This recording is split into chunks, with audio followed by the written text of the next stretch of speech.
Monsieur le ministre.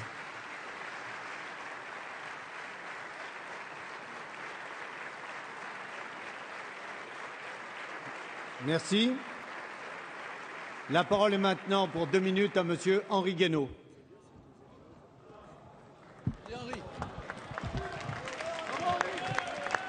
Monsieur le Président, Monsieur le Premier ministre, mes chers collègues, cette question s'adresse à Monsieur le Premier ministre.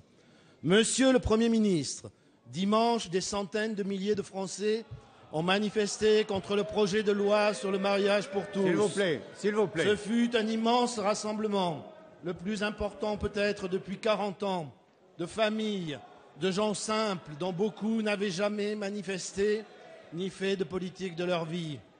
Ils sont venus, parfois de très loin, supportant le coût et la fatigue du voyage. Ils étaient les représentants de millions de Français qui s'inquiètent des conséquences de cette réforme dont Madame le garde des Sceaux a dit elle-même que c'était une réforme de la civilisation. Qu'ont dit ces Français simples et dignes, qu'ils ne voulaient pas que l'on décide sans eux de la civilisation dans laquelle eux et leurs enfants allaient vivre. Monsieur le Premier ministre, il n'y a pas de véritable débat quand tout est joué d'avance. Regardez ce qui se passe au Parlement, où votre majorité dit aux députés de l'opposition « Causez, causez encore, causez toujours, de toutes les façons nous ferons ce que nous voulons ». C'est la règle de la démocratie parlementaire, me direz-vous.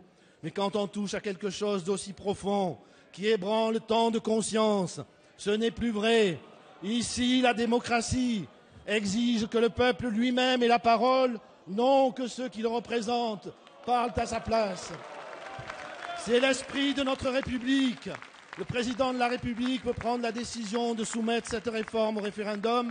La lettre de l'article 11 de notre Constitution lui en donne le droit, il en est le seul juge et sa décision n'est susceptible d'aucun recours. Alors, Monsieur le Premier ministre, ne prenez pas la lourde et grave responsabilité de violer des millions de consciences. Ne méprisez pas les Français qui vous réclament qu'un peu de respect, un peu de démocratie, un peu de République. Quand on donne la parole au peuple, on ne recule pas, on se grandit.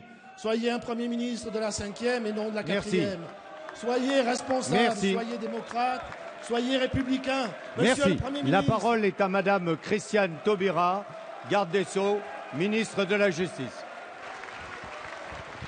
Allez. Monsieur le Président. Allez. Allez, s'il vous plaît. Allez. Monsieur le Président, Mesdames et Messieurs les députés, Monsieur le député Henri Guénaud,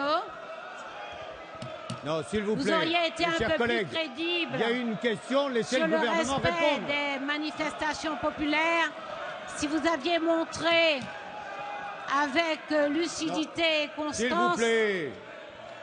le respect, au moins le respect que ce gouvernement exprime vis-à-vis des inquiétudes des Français.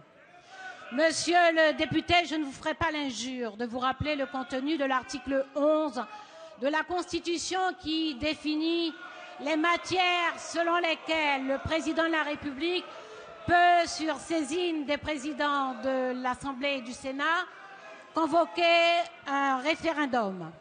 Je ne vous ferai pas des leçons d'institution et de constitution, monsieur le député. Je vous rappelle par ailleurs que pour les mêmes matières, la réforme constitutionnelle de 2008 a prévu la possibilité d'un référendum d'initiative partagée. De 2008 à 2012, votre majorité n'a pas trouvé le temps de soumettre aux deux chambres la loi organique qui aurait permis de définir les modalités d'application de ce référendum d'initiative partagée. Pour le reste, monsieur le député, qui pendant des années avait essayé de nous donner des leçons sur les institutions, sur la Constitution, sur le respect de la démocratie, quel respect montrez-vous aux parlementaires, aux chambres du Parlement, qui vont se saisir de ce débat, qui vont le traiter avec du temps et sur le fond, et qui, parce qu'ils sont des parlementaires éclairés, prendront les meilleures décisions. Le gouvernement manifeste une fois de plus son respect vis-à-vis des citoyens qui s'inquiètent sur la propagande des fausses des fausses annonces que vous faites Allez, et son s'il vous respect plaît. du Parlement. C'est un débat que nous animerons. Merci.